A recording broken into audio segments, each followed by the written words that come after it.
Very good evening, everyone. My name is Shubham Singhania, and I will be your mentor for this particular subject of auditing. In this particular video, what we are going to discuss is the very first chapter, that is Introduction to Auditing.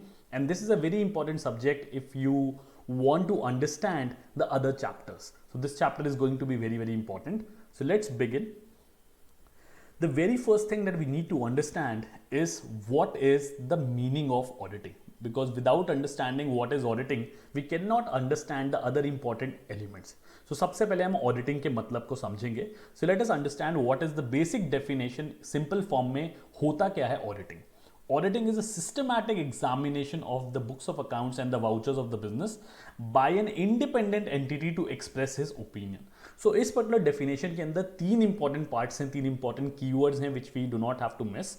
The very first part is a systematic examination of books of account. So this is not a very random activity, कोई भी ऐसी unorganized activity नहीं होती है. This is a very systematic work, बहुत ही specific work होता है जहाँ पे बुक्स ऑफ अकाउंट्स जो भी प्रिपेयर करी हैं इंस्टीट्यूशन ने, जिस भी कंपनी की, जिस भी फर्म को आप इवेलुएट कर रहे हैं, एज वेल एज उसके वाउचर्स ऑफ द बिजनेस को इवेलुएट करना है, and this has to be done by an independent entity. So that means the entity, any person, any auditor specifically who is auditing the books of account should not be directly related to the company, because if he is related then there is a huge scope for biasness, and if there is biasness in the audit then we are missing on to a very important principle, that is independence. So therefore the independent entity should be there while conducting auditing.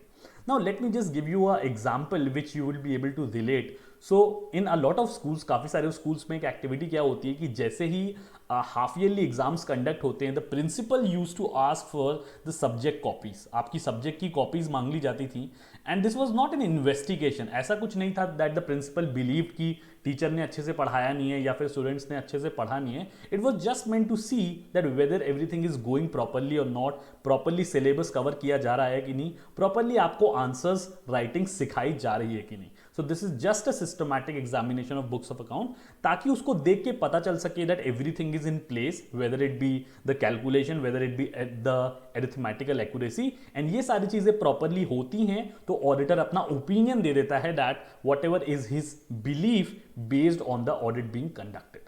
So that is the very basic meaning of auditing.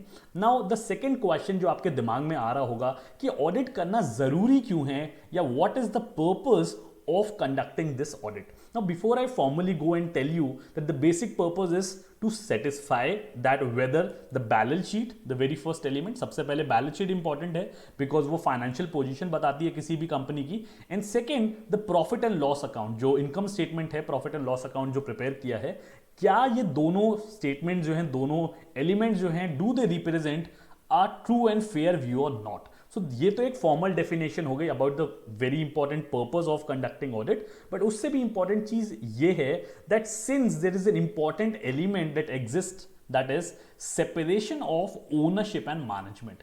The ownership of any entity is in the hands of shareholders if we specifically talk about the companies, whereas the management is in the hands of board of directors. Now since both these entities are different, ownership shareholders के पास है, management board of directors के पास है, so it is important to see shareholders wants to be interested, they want to be confirm themselves कि जो management ने काम किया है क्या उन्होंने ठीक किया है. ऐसा तो नहीं है कि वहां पे किसी भी तरीके के फ्लॉज एग्जिस्ट करते हैं. Therefore, in order to satisfy themselves कि उनके पैसे ठीक तरीके से यूटिलाइज हो रहे हैं, there is no misappropriation of fund, they appoint an independent entity that is the auditor, and he gives a true and fair view based on his evaluation or audit of the books of account. So I hope now you have understood the purpose as well. Now you have made a linkage कि क्यों ये जरूरी है. Now finally the formal thing that conducted by whom, कौन conduct करता है audit, that is done by an auditor who does the auditing to satisfy himself of the above facts, may obtain such information and explanations that would be necessary. तो audit conduct करते time जो भी उसको information चाहिए, चाहे वो documentation से related हो या फिर एलिमेंट से रिलेटेड हो या फिर कुछ वेरीफाई करना हो, उसको लेटर से उसको इन्वेंट्री वेरीफाई करनी है, जो भी आपके पास प्रेजेंट है, जो भी आपके पास स्टॉक्स हैं, जो भी इंफॉर्मेशन उसको चाहिए होगी, it is the liability of the organisation, the management to provide him with all and each and every aspect. Okay, and who would be the person? The formal person should be a chartered accountant. He should be a CA. वही आपका audit conduct कर सकता है. Nobody else can conduct the audit. So I hope all of these three elements are clear. So let's move to the next topic. Now the next topic is objectives of auditing. What is the specific objective which we are trying to achieve by conducting this audit? So दो important objective हो सकते हैं. One is the very primary objective, which is the sole, or what you can say the basic form of objective, and then there are certain kinds of secondary objective. We'll be discussing all of these objectives in detail in the coming slides. So the first primary objective is to examine the accuracy of books of account. Accuracy का क्या मतलब है कि कोई calculation error तो नहीं है, जो बुक्स हैं वो एक्यूरेट हैं, उसके अंदर कुछ भी मिस्टेक्स नहीं है. So that is the first primary objective. The second primary objective is to express opinion on the financial statement. मतलब जो आपकी बैलेंस शीट है, जो प्रॉफिट एंड लॉस है, क्या वो true and fair view present करती है या फिर नहीं. तो ऑडिटर को उस पर ओपिनियन एक्सप्रेस करना पड़ता है at the end when the audit is completed, so that the shareholders can be satisfied and based on the opinion given they can take necessary action जो भी उनको लेना है. So these are the two primary objective. The two secondary objective is, the first one is detection and prevention of errors. Now क्योंकि ये जो books of accounts prepare किए जाते हैं ये ह्यूमंस के द्वारा ही प्रिपेयर किए जाते हैं.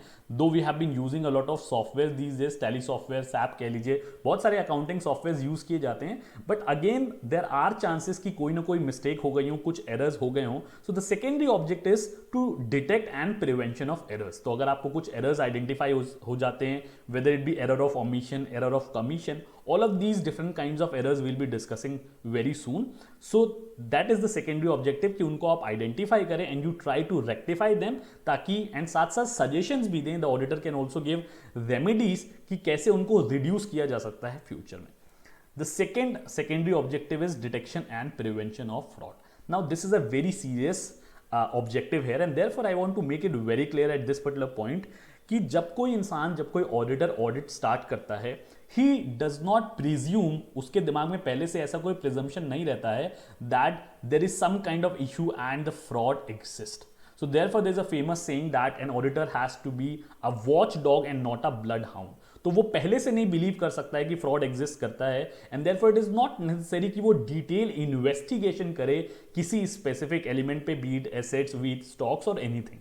But he has to see कि अगर उसको अपने ऑडिट करते टाइम, एक प्रोसीजर अपनाते टाइम, अगर उसको कहीं पे भी लगता है, if he find somewhere that there is some issue there in the books of accounts, banks में मान लीजिए, कैश बैलेंसेस में मान लीजिए, एसेट्स में उसको लगता है कि वहाँ पे फ्रॉडलेंट एक्टिविटीज़ करी गई हैं एंड एसेट जो हैं वो फ्री ऑफ चार्ज नहीं है, उन पे कुछ किसी तरीके के चार्जेस लगे हुए हैं या फिर मॉर्टगेज लगा हुआ है, whatever it be, then in that case he has to report them in the opinion. तो जब वो लास्ट में ओपिनियन देगा वहाँ पे उसको बताना पड़ेगा and he should make sure that what ever possible, जहां जहां पॉसिबल है वहां पे इन फ्रॉड्स को डिटेक्ट किया जाए एंड उसको प्रिवेंट करने की कोशिश की जाए. कैसे प्रिवेंट किया जा सकता है कि अगर आप रेमेडीज दे देंगे या फिर सजेशंस दे देंगे, सो that can be very helpful. At the very same time कि अगर आप अपने ओपिनियन में एक्सप्रेस कर देते हैं as an auditor, then the shareholders can go ahead and उन स्पेसिफिक चीजों के लिए डिटेल्ड इन्वेस्टिगेशन भी कराई जा सकती है. So these are the two basic objective. I hope this is well clear. Now as discussed, secondary objective can take various forms. So when we talk about detection of errors, these are some of the accounting errors जो books of accounts prepare करते time हो सकते हैं.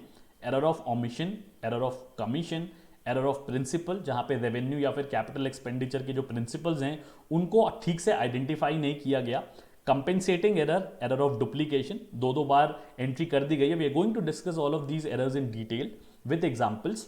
Then there is a second part that is detection of frauds. अब frauds भी बहुत सारे types ले सकते हैं. One could be misappropriation of cash, cash के अंदर आपने गड़बड़ करी है, उसको मिस यूज किया है. Then there could be misappropriation of goods, जिसमें आपकी एंटरप्राइज डील करती है, वहां पे आपने उस गुड्स को अपने पर्सनल पर्पस के लिए यूज कर लिया है या फिर प्रॉपरली यूज नहीं किया है. That could be the situation. The third situation could be misappropriation of accounts, मतलब आपने बुक्स के अंदर हेराफेरी करी है, चाहे वो बैलेंस शीट हो या फिर प्रॉफिट एंड लॉस हो. So these can be various forms of detection of errors as well as detection of fraud. Now let us discuss each of them one by one and let us understand them through proper examples.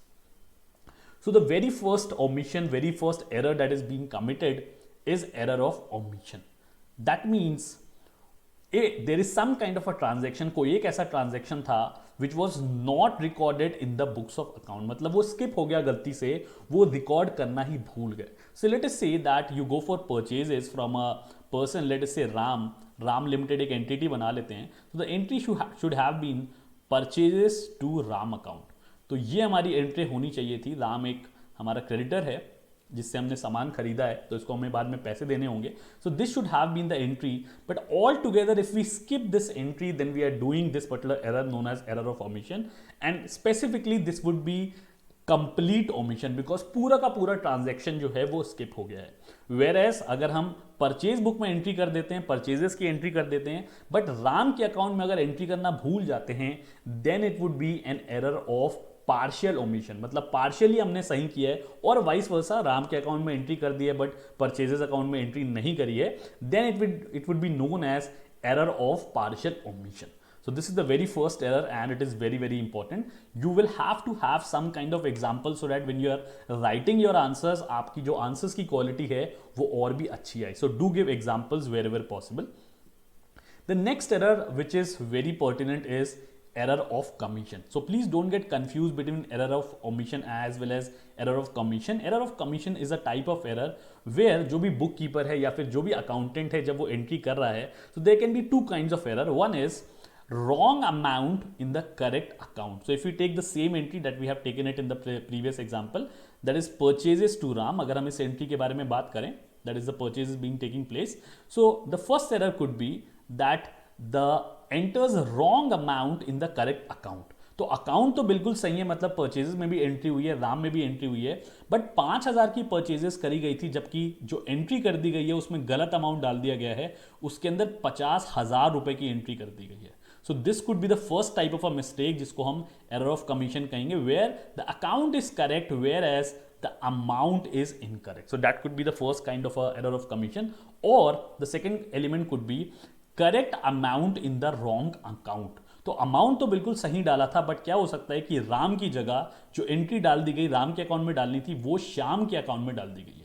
So that could be another kind of error that could probably take place कि amount बिल्कुल ठीक है लेकिन गलत account में डाल दिया गया है.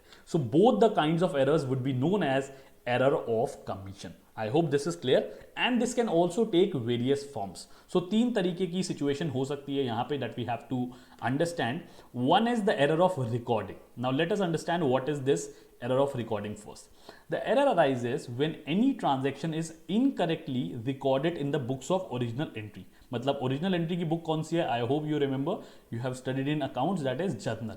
तो जर्नल में जब हम रिकॉर्डिंग कर रहे थे तब हमने गलत एंट्री पास कर दी थी. दैट मीन्स जो भी हमने डिस्कस किया दैट राम के अकाउंट की जगह probably let us say purchases account debit to Shyam के अकाउंट में डाल दिया था. सो अगर इनिशियली जर्नल में रिकॉर्ड करते टाइम अगर हमने मिस्टेक कर दी है, so it is very likely कि वहीं से एरर होना शुरू हो जाएगा. एंड जो भी आप बुक्स ऑफ अकाउंट्स प्रिपेयर करेंगे उसके बाद आप लेजर बनाएंगे, आप ट्रायल बैलेंस बनाएंगे, तो accordingly same mistake carry on होगी, but it will not affect the trial balance. Trial balance पे कोई इफेक्ट नहीं आएगा because the account remains to be same. Accounts जो आपने ओरिजिनल बुक्स में एंट्री कर दी उसी के अकॉर्डिंग अकाउंट्स प्रिपेयर हो जाएंगे.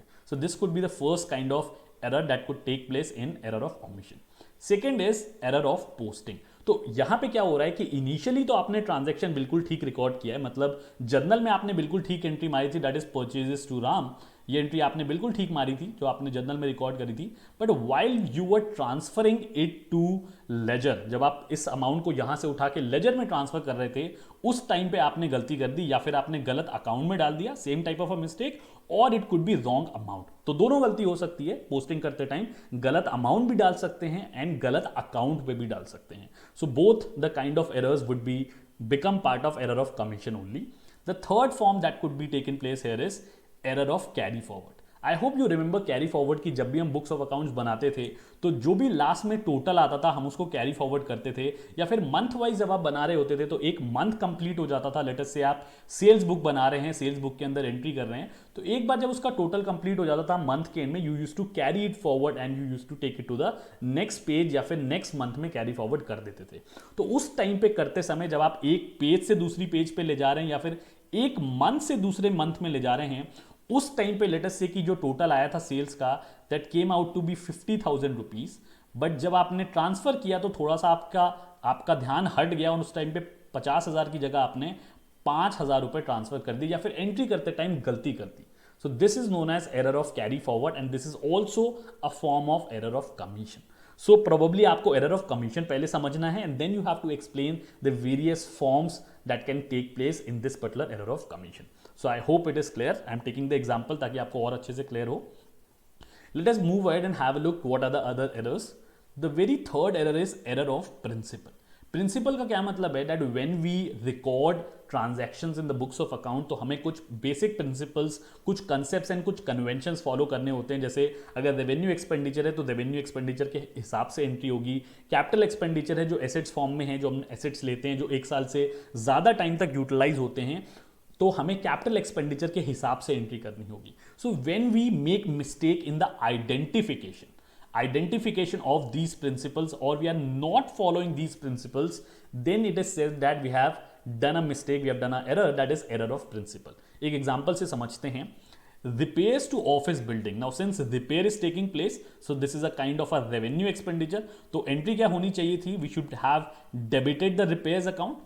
रिपेयर्स अकाउंट को हमें डेबिट करना चाहिए था because repairs is taking place and to cash कर सकते थे अगर कैश में पेमेंट करी है. So this should have been the entry, original entry, because it's a revenue expenditure. But यहां पे गलती क्या की है? It has been wrongly debited to building account. So building account is a capital expenditure. So यहां पे गलती क्या हो गई है कि रिपेयर्स टू कैश करने की जगह बिल्डिंग टू कैश कर दिया गया है. So this is the mistake that has been committed and here the error that has been committed is error of principle. तो रेवेन्यू एक्सपेंडिचर की जगह कैपिटल एक्सपेंडिचर के हिसाब से एंट्री कर दी गई है. Let's have a look at the second example.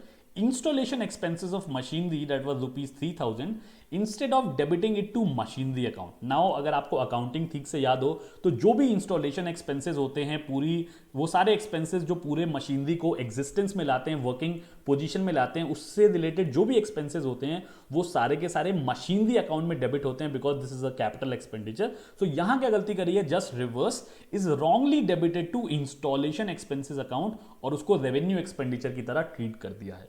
So first example में क्या किया था कि रेवेन्यू एक्सपेंडिचर को कैपिटल एक्सपेंडिचर ट्रीट कर दिया था. सेकंड एग्जांपल में क्या हुआ है कि कैपिटल एक्सपेंडिचर को रेवेन्यू एक्सपेंडिचर की तरह ट्रीट कर दिया है. सो यहां एंट्री क्या होनी चाहिए थी? The entry should have been machinery account because it's related to directly to the machinery.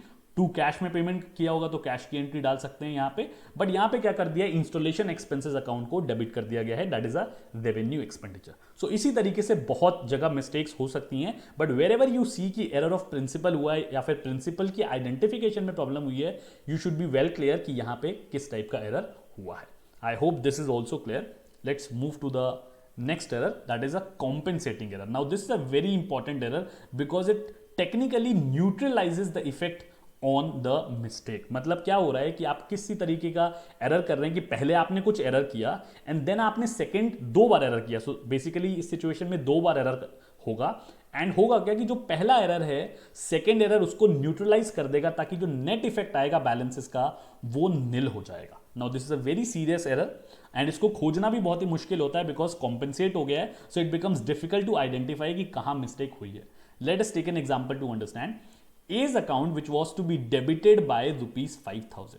तो A के अकाउंट को हमें डेबिट करना था एंट्री मारते समय. So this should have been the entry. A's account debit to 5,000 rupees. ये हमारी एंट्री होनी चाहिए थी यहाँ पे. It was credited as rupees 5,000. So debit करने की जगह A के अकाउंट को हमने क्या कर दिया? We have credited A's account. तो ये हमने पहला एरर किया. This is the first part of the error. Second error क्या किया हमने? Similarly B's account which was to be credited by the same amount. Now focus here, account तो change हो गया है but the amount remain same because अगर amount same नहीं होगा so it is not going to be taking a neutralisation effect. तो neutralise नहीं हो पाएगा. So therefore the amount has to remain same. So B के अकाउंट को यहां पे क्रेडिट करना था by rupees 5,000 the same amount and it has been debited by rupees 5,000. So पहले एरर यहां पे दूसरे एरर से कॉम्पेंसेट हो गया है. सो ओवरऑल जो इफेक्ट है वो न्यूट्रलाइज हो गया है. So that is what has taken place. So this is the next error, that is compensating errors. Next is error of duplication. जैसे कि वर्ड में लिखा हुआ है डुप्लीकेशन, दैट मीन्स एक ही एंट्री 2 बार पास कर दी गई है. There has been double entry. एक ही ट्रांजैक्शन की एंट्री 2 बार पास कर दी गई है बुक्स ऑफ अकाउंट में. Then paid off rupees 5,000 has been debited twice in the books of account, मतलब एक बार एंट्री मारी देन पेड टू कैश, अगर कैश में पेमेंट किया था, दोबारा एंट्री मार दी कुछ टाइम बाद, प्रॉब्ली ध्यान नहीं रहा बाय द बुक कीपर और the accountant, and we have made this entry twice. So this is again a kind of an error, but generally ये discover हो जाता है because when you are tallying it, you will be able to identify. तो ये generally error पकड़ा जाता है. So I hope all of these errors are well clear to you.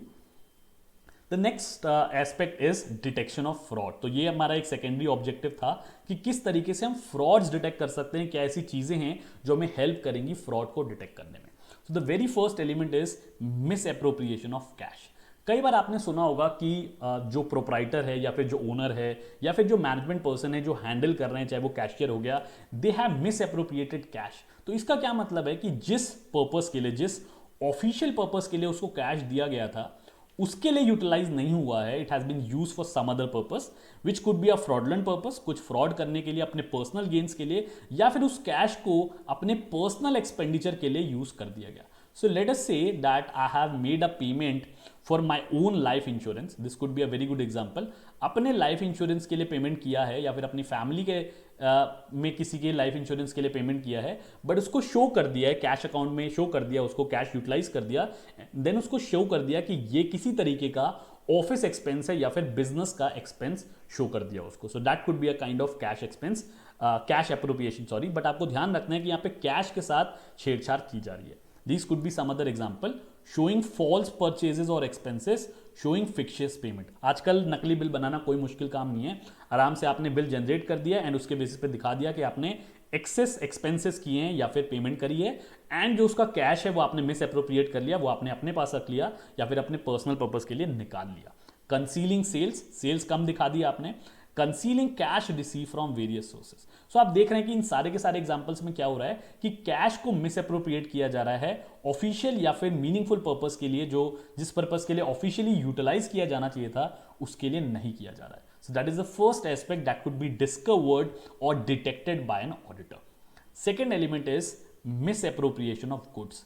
तो यहां पे क्या किया गया है, कैश के साथ छेड़खानी नहीं करी गई है, कैश में कुछ गड़बड़ नहीं करी गई है, बल्कि जो गुड्स हैं उनको मिसयूज किया गया है या फिर पर्सनल यूज के लिए ले लिया गया है. For instance, let us say that you have been working in XYZ limited which supplies some kind of electrical items. वो इलेक्ट्रिकल बिजनेस में डील करता है ये XYZ लिमिटेड, एंड वहां पे काफी सारे इलेक्ट्रिकल गुड्स यूज किए हैं. अब आपको लगा कि आपको इस चीज की रिक्वायरमेंट है अपने घर पे, एंड आपने किसी तरीके से उस गुड्स को मिसअप्रोप्रिएट कर दिया एंड उसको अपने घर ले गए या फिर अपने पर्सनल काम के लिए यूज कर लिया. So then it would be a case of misappropriation of goods. ध्यान रखिएगा, यहाँ पे कैश नहीं लेके जा रहे हैं आप यहाँ पे गुड्स ही लेके चले जा रहे हैं या फिर उसको पर्सनल पर्पस के लिए यूज कर दे रहे हैं. What could be the example? Showing less amount of purchases than actual purchase. तो जो डिफरेंस है एक्चुअल परचेज एंड जो आपने बुक्स ऑफ अकाउंट में शो किया है, उसको आपने अपने पर्सनल पर्पस के लिए यूज कर लिया. और by showing issue of material more than the actual issue. अगर आपको रॉ मटेरियल में गड़बड़ करनी थी, रॉ मटेरियल में मिस एप्रोप्रिएशन करना था, तो उसमें आपने ज्यादा शो कर दिया कि ज्यादा यूटिलाइज हो गया है, ज्यादा कंज्यूम हो गया है, whereas it has actually less being consumed. So these could be some of the forms of misappropriation of goods. The third form is manipulation of account. Now if you could recall correctly कि जब भी हम manipulation of accounts के बारे में बात करते हैं, where we have made changes और an effort has been made by the team who is preparing the books of account, जो भी अकाउंटेंट हैं, to show a favourable position, मतलब जो उसकी एक्चुअल पोजीशन है वो नहीं दिखा रहे, उससे फेवरेबल पोजीशन दिखा रहे हैं जो आपको किसी ना किसी तरीके से बेनिफिट कर रही है, then we give it a formal term known as window dressing. The manipulation of account is known as window dressing. तो आपको ये टर्म भी याद रखना है, because if you write keywords in your answer, that will help you fetch a lot of good marks. तो keywords बहुत important हैं. So it is basically the manipulation of financial statement to show more favorable results. Now favorable results दिखाने के दो तरीके हो सकते हैं. One form is business entity may be interested in showing more profits, because अगर आप ज्यादा profits दिखाएंगे तो आपको फायदा होगा, जो शेयर होल्डर्स होंगे उनको अच्छा लगेगा, and they might make more investment. या फिर जो फ्यूचर इन्वेस्टर्स हैं हो सकता है दे ऑल्सो स्टार्ट इन्वेस्टिंग, तो आपके इन्वेस्टमेंट्स बढ़ जाएंगे.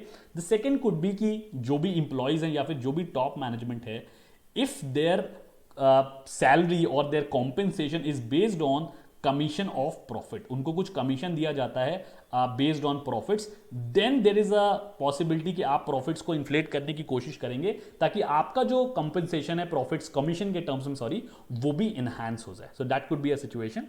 The second situation could be business entity may be interested in showing less profit. अब less profit के केस में मुझे एक ही चीज़ ध्यान आती है, that is you want to evade taxes. Because जितने ज़्यादा प्रॉफिट होंगे उतने आपको टैक्सेस देने होंगे, बट अगर आप लेस प्रॉफिट शो कर रहे हैं तो आपको टैक्सेस कम देने होंगे. और सेकेंड सिचुएशन क्या हो सकती है कि क्योंकि आप प्रॉफिट कम शो करेंगे तो प्रोबेबली आपके जो मार्केट प्राइस ऑफ शेयर्स हैं that might fall and you can buy back दो शेयर्स. तो कंपनी हो सकता है ये भी प्लान कर रही हो कि प्रॉफिट कम दिखा दें, मार्केट प्राइस जब कम हो जाएगा then will go for the buy back of shares from the market. So that can also be the situation. तो आपको सिचुएशंस भी ध्यान रखनी है एंड उसके एग्जाम्पल्स या फिर फॉर्म्स भी ध्यान